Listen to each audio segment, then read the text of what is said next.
An extravagant wedding in Paris. Candles flickering, string quartet playing Mozart, champagne flowing like water. The bride in a stunning white gown walked down the aisle amid contemptuous stares and cruel whispers. Mocking laughter erupted. "She's just a bastard child contaminating our bloodline."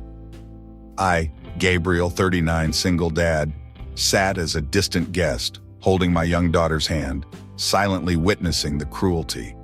When the insults became unbearable, I stood up.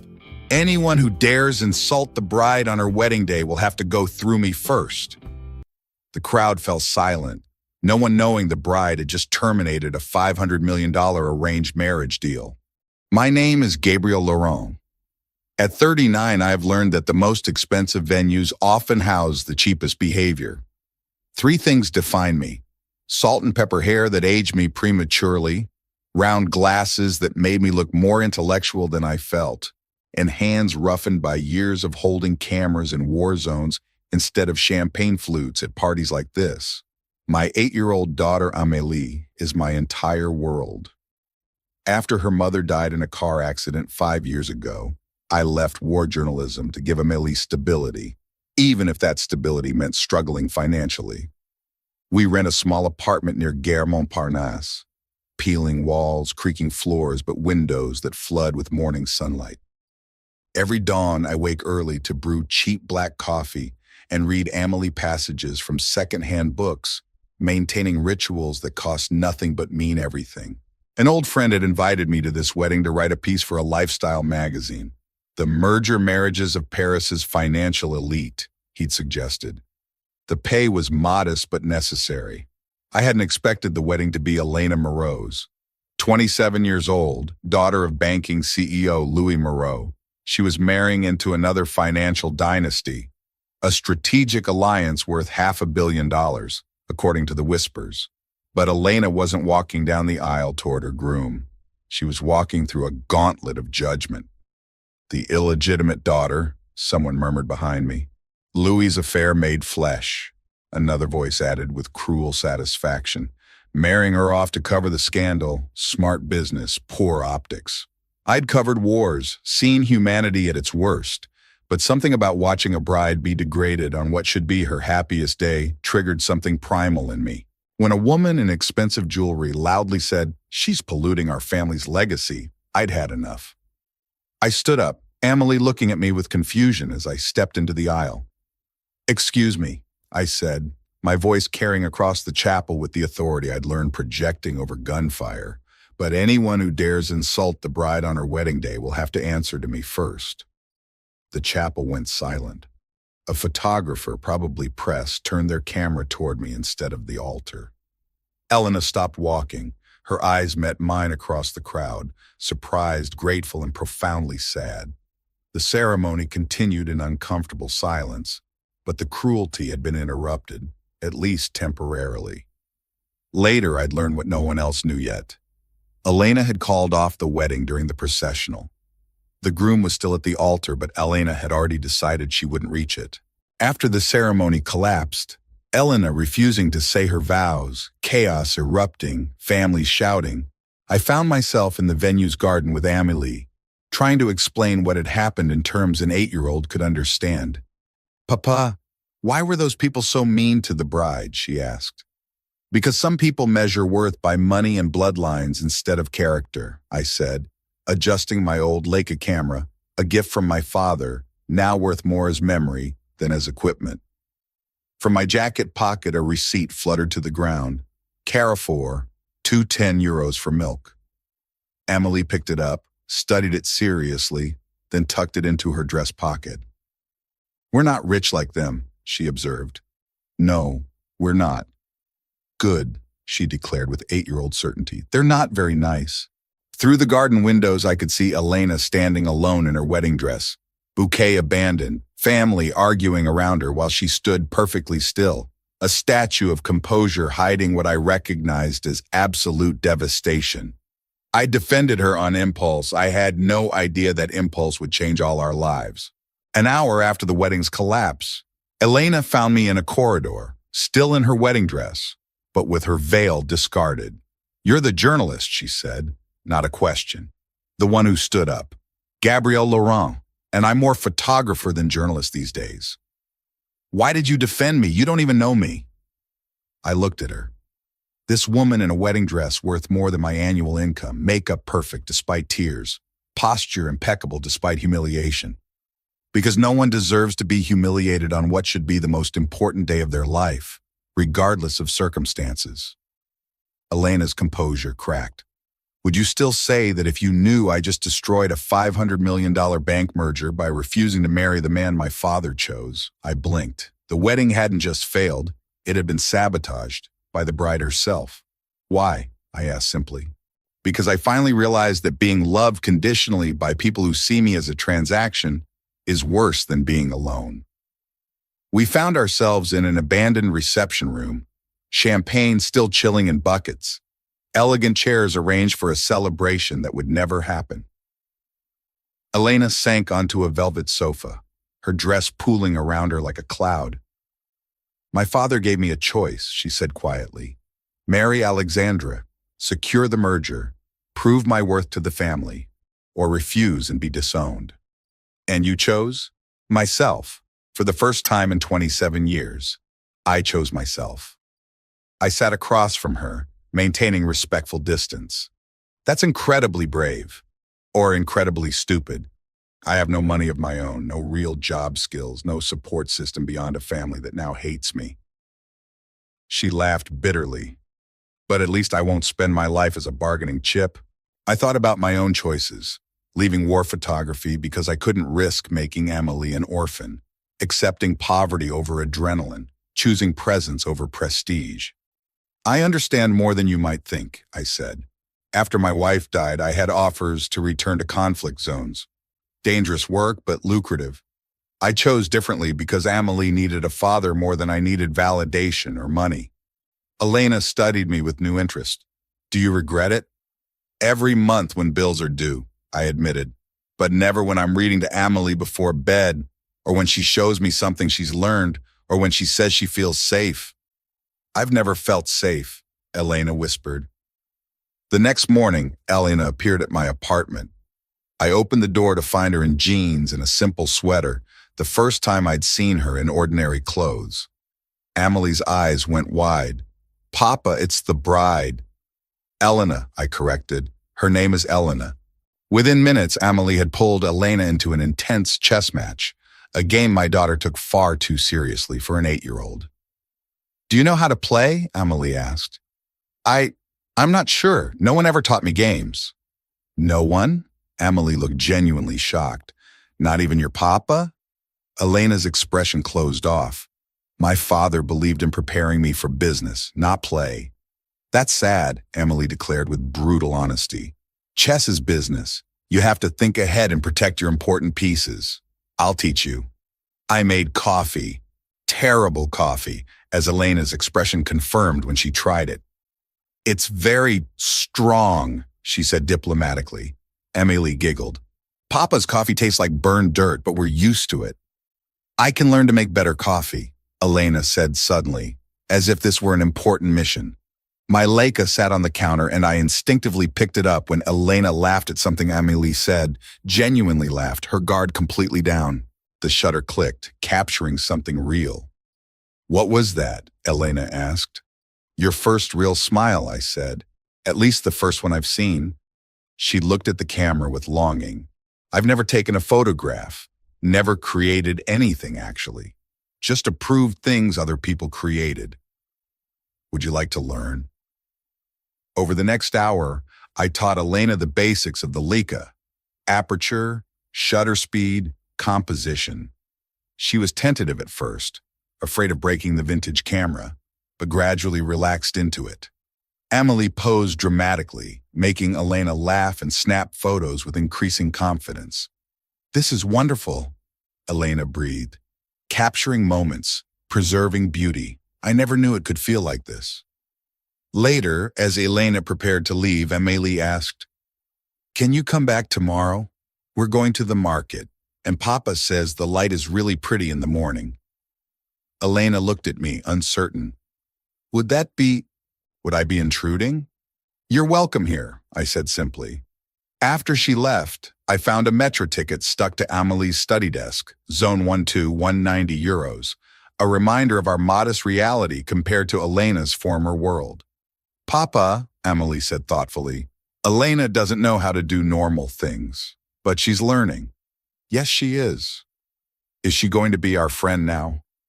I thought about Elena's courage in destroying a $500 million deal to claim her own life, about the loneliness in her eyes when she said she'd never felt safe. I think so, sweetheart. I think she might be. Through the window, Paris glittered with evening lights, a city of beauty built on countless small moments of human connection, exactly like the one we just shared. The Moreau family's fury arrived in the form of Louis Moreau himself, 3 days after the wedding disaster. I was photographing a local market with Amelie when my phone rang. Elena, her voice tight with fear. They're at my apartment. My father, lawyers, security. They're trying to force me to sign papers. What kind of papers? I don't know. But Gabriel, I'm scared. I looked at Amélie, who was carefully selecting fruit with the vendor. Where are you now? Still at my apartment. They won't let me leave until I sign. I'm coming. Don't sign anything. Amélie and I took the metro across Paris, my daughter sensing the urgency and staying quiet. When we arrived at Elena's building, far more modest than I'd expected for a banking heiress, I told Amélie to wait with the concierge. But Papa, stay here, sweetheart, please.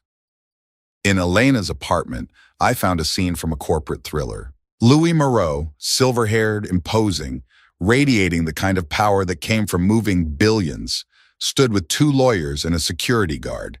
Elena was backed against the window, documents clutched in her shaking hands. Who are you? Louis demanded when I entered. Gabriel Laurent, a friend of Elena's. The photographer who made a scene at the wedding. His lip curled. How much do you want? Excuse me? For disappearing. For convincing my daughter to sign these papers. Everyone has a price. I looked at Elena. What are the papers? A settlement, she said quietly. €5 million to change my name, move to another country, and never claim connection to the Moreau family. €5 million to erase your existence, I translated. Louis's expression hardened. My daughter destroyed a merger worth $500 million. She humiliated 2 families in front of Paris's financial elite. This is damage control. This is erasure, I corrected. You're paying her to stop being your daughter. I'm offering her a comfortable life in exchange for discretion, more than generous given her betrayal. Elena's face was pale. I just wanted to choose my own husband, my own life. You're 27 and you've never earned €1 yourself, Louis snapped. You have no skills, no experience, no way to support yourself. This settlement is your only option. She has other options, I said. Louis laughed, cold, dismissive. Such as poverty with a failed war photographer and his child? How romantic, how utterly impractical. He turned to Elena. Sign the papers. Take the money. Start over somewhere far from here where your presence won't remind everyone of my mistake. The word mistake landed like a physical blow. Elena flinched, and I saw her hand move toward the pen. Elena, don't, I said. But he's right. I have nothing, no money, no way to survive. At least with this I could what? Hide for the rest of your life? Accept that you're a mistake that needs to be erased with a check? The security guard stepped forward, placing his hand on Elena's shoulder, not gently. Sign the papers, mademoiselle. I moved on instinct, positioning myself between the guard and Elena. Years of navigating war zones had taught me to read violence before it erupted. Remove your hand, I said quietly. The guard smirked. Or what, photographer? Or you'll discover that journalists in war zones learn to defend themselves. He reached for me and I responded with techniques learned from combat photographers who'd survived hostile territories. Quick, efficient movements that redirected his momentum and left him on the floor, more surprised than hurt. The room went silent, Louis's face flushed with rage. I dare stand between abuse and someone who needs protection. Yes, absolutely. Elena was crying now, but she'd released the pen. I can't do this anymore. I can't keep being treated like a commodity. I thought about the promise I'd made at my wife's grave, that I'd teach Amélie to stand up for what was right, even when it was hard, especially when it was hard. Elena, I said gently, I know you're scared. I know 5 million euros would solve immediate problems, but signing those papers means agreeing with your father that you're a mistake that needs to be hidden. What's the alternative? She whispered. Poverty, struggling, freedom, dignity, the chance to discover who you are when you're not being told who to be. Louis gathered his papers with sharp movements. You're both fools.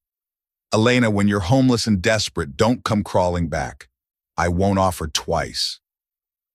As he moved toward the door, something fell from Elena's pocket. A crystal pendant on a silver chain.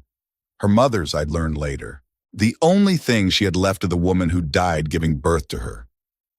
Louis stepped on it deliberately, the crystal cracking under his shoe. Elena gasped, dropping to retrieve it. The broken pendant represented something Louis couldn't see. That some things were more valuable than money. That identity mattered more than inheritance. I'm not signing, Elena said, standing with the broken pendant clutched in her fist. I'm not your mistake. I'm not anyone's mistake. And I'd rather struggle with people who see my worth than live comfortably with people who can't. Louis stared at his daughter as if seeing a stranger. Then you're no longer my concern. No money, no name, no family. You've made your choice. After they left, Elena collapsed onto her couch, sobbing. I sat beside her, close enough to offer comfort, far enough to respect boundaries. I have 300 euros to my name, she said through tears. No job, no references I can use without explaining why I left the family. I just destroyed my entire life. No, I said firmly, you just started building one. The broken crystal pendant lay between us, shattered but somehow still beautiful, catching light from the window and scattering it in unexpected directions. I'm terrified, Elena admitted. Good. That means you're awake, making real choices, living instead of performing. She looked at me with red-rimmed eyes. Why are you helping me? You barely know me. You have your own struggles. I thought about it carefully before answering. Because Amélie is watching how I treat people who need help. Because I remember what it's like to lose everything and rebuild. And because someone standing up for you shouldn't be remarkable. It should be expected. Elena held the broken pendant up to the light. My mother would have liked you. She would have been proud of you today. Through the window, Paris continued its eternal rhythm. People building lives, making choices, finding courage in ordinary moments of extraordinary decision. Elena's descent from wealth to working-class reality was brutal and transformative. She moved into a tiny studio apartment in the 19th arrondissement. Affordable because it was barely larger than a closet, and shared walls with a kebab shop that perfumed everything with cumin and grilled meat. It smells, she said flatly on moving day, surveying the space with something between horror and fascination. It smells like real life, I replied, helping her arrange the few pieces of second-hand furniture we'd bought at a flea market. Amélie, ever practical, announced, You need plants. Plants make small spaces feel bigger. That's what Papa always says. Within a week, Elena had transformed the studio with cheap plants from the market and photographs she'd taken using my Leica, street scenes, market vendors, Amélie laughing, Paris from angles tourists never saw. I'm actually good at this, she said with wonder, examining her photos. At creating something. You always were, I told her. You just never had permission to try. Finding work was harder. Elena's business degree meant nothing without family connections, and she refused to trade on the Moreau name even though it could open doors. I can't type very fast, she admitted during her first temp agency interview. I've never used office software. I don't know how to file or schedule or do most things assistants do because I always had people doing them for me. She got rejected from 12 positions before a small art gallery hired her to help with inventory, minimum wage, Cash payment, no questions asked about her past. I'm cataloging paintings, she told me that first evening, exhausted but smiling. Real work that I earned myself. Amelie was delighted with Elena's increasing presence in our lives. She'd appear at our apartment after her gallery shifts, and Amelie would insist on teaching her essential skills. "You need to learn to cook more than pasta," my daughter declared one evening, pulling out our limited ingredients. "Papa taught me. Now I'll teach you." I watched them make a simple ratatouille, Elena's cutting technique improving under Amelie's patient instruction, both of them laughing when the eggplant didn't cooperate. "This is nice," Elena said softly, stirring the pot. "I've never cooked for people I care about before." "Did you cook in your father's house?" Amelie asked. "We had chefs.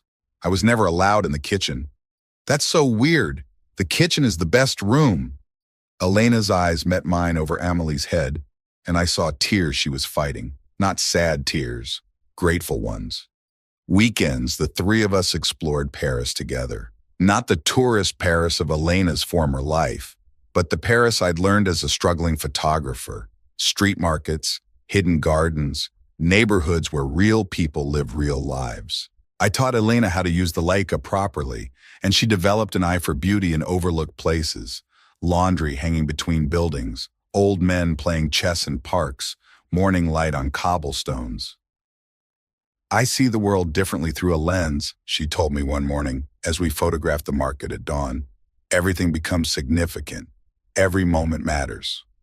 "That's the gift of photography," I said, paying attention. Amelie appointed herself chief documenter of their friendship, constantly asking Elena to photograph their adventures. "When I'm old like you, I'll want pictures," she explained to Elena. "I'm 27, not ancient." "Yeah, but still pretty old. The tabloids naturally found us."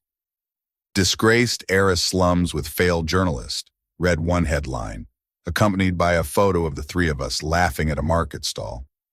I considered quitting photography to avoid dragging Elena into more scandal, but she stopped me. "Don't let them take what you love," she said firmly. "They've taken enough from both of us. I don't want Amelie hurt by association with your scandal." Elena knelt to Amelie's level. "How do you feel about people taking our pictures?" Amelie shrugged. "Papa says cameras can't capture what matters. They just show what people want to see. The real us is here." She placed her hand on her heart. "When did I say that?" I asked. "When you were teaching me about photography, remember? You said some truths can't be photographed." Elena stood up, smiling through tears. "Your daughter is wiser than both of us." One evening, I came home to find Elena and Amelie planting roses in pots on our narrow balcony, the space I'd neglected since my wife died because tending flowers without her felt wrong. "We're bringing beauty back," Amelie announced. Elena's hands were dirty with soil, the first time I'd seen her willingly get messy. Amelie said the balcony needed life. "I hope it's okay that we—" "It's more than okay," I said, seeing not just the plants but what they represented. Life returning to spaces we'd thought were permanently dead. My Leica captured the moment, two people I cared about, creating something beautiful in a place I'd forgotten could bloom. That night, Amelie fell asleep on the couch between Elena and me, exhausted from planting. Elena looked at my daughter's peaceful face. "She's extraordinary," Elena whispered. "She learned from an extraordinary woman," I said, meaning my late wife. "Will you tell me about her? Your wife?"